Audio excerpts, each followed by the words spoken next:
নমস্কার। আজকে আমরা জানবো ডেট অফ বার্থ অনুযায়ী কারো আচরণ কীরকম হতে পারে। অর্থাৎ আপনারা ঘরে বসেই খুব সহজেই জানতে পারবেন ডেট অফ বার্থ অনুযায়ী কারো আচরণ কীরকম হতে পারে।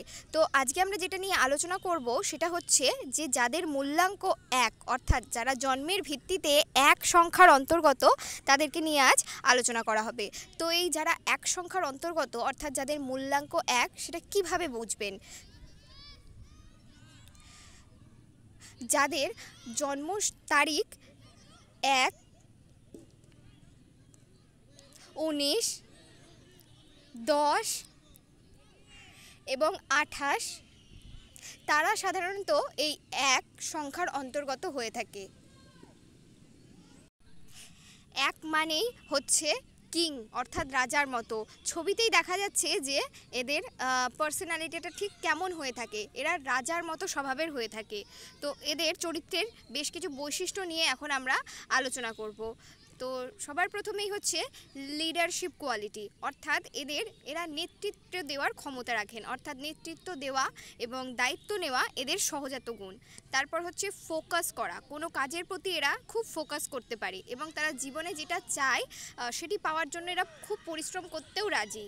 তারপরে এদের মধ্যে যেটা থাকে সেটা হচ্ছে লিবার্টি, অর্থাৎ এরা নিজের মতো করে চলতে ভালোবাসে। এরা কোনো রকম নিয়ন্ত্রণ পছন্দ করে না, অর্থাৎ কারো ছত্রছায়ায় থাকা বা কারো নিয়ন্ত্রণে থাকা এই জিনিসটা এরা পছন্দ করে না। এরা প্রচণ্ডভাবে স্বাধীনভাবে থাকতে ভালোবাসে।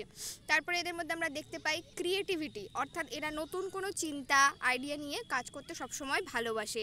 সাধারণ পথ ধরে চলা এদের একেবারেই পছন্দ না। তারপর হচ্ছে এদের আরও একটা বৈশিষ্ট্য দেখা যায়, সেটা হচ্ছে এদের যে পার্সোনালিটিটা সেটা ভীষণ অ্যাট্রাকটিভ হয়ে থাকে, অর্থাৎ এদের মধ্যে আকর্ষণীয় ভাবটা এতটাই বেশি থাকে যে কোনো মানুষ সহজেই তাদের প্রতি আকৃষ্ট হয়ে থাকে। আমাদের সঙ্গে আরও একজন অ্যাস্ট্রোলজার আছেন, যার কাছ থেকে এবার জেনে নেব যে যাদের মূল্যাঙ্ক ১ তাদের জন্য শুভ রং এবং শুভ বার কী কী। শুভ বার বলতে রবিবার,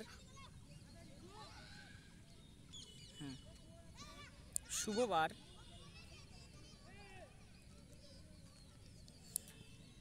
রবিবার,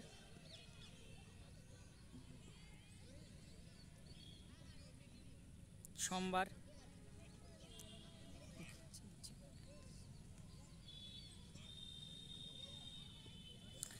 আর শুভ রং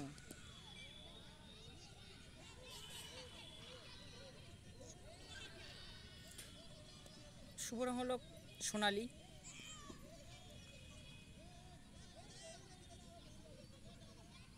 কমলা ও হলুদ।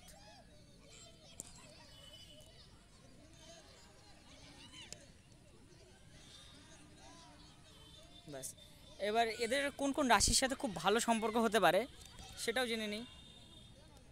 এদের হলো সিংহ রাশি,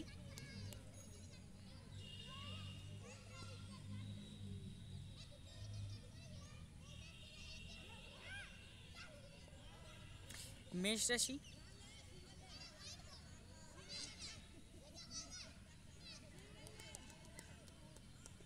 আর ধনু রাশি।